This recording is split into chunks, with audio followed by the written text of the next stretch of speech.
Today we'll talk about how can you select reading preference on your web novel app. We're going to figure out the solution or know how you can do that on your app. So all you have to do is, so you just go down, click here on profile down here. When you click here on profile, it's going to take you to this list here. So then all you have to do, you just go above photo profile, click on it here. So then it's going to take you to your profile. Then all you have to do, just click on this sign here. Then it's going to take you automatically to this list here. So then all you have to do, just go down, click here on reading preference, click on it.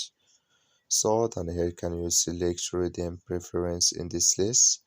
So like video game here, Eastern fantasy here. So then you click here on search here, then it's going to add video. So then you click here on save, then it's going to save with you. That's all you have to do. Thank you for watching. Don't forget to support us by liking, subscribe.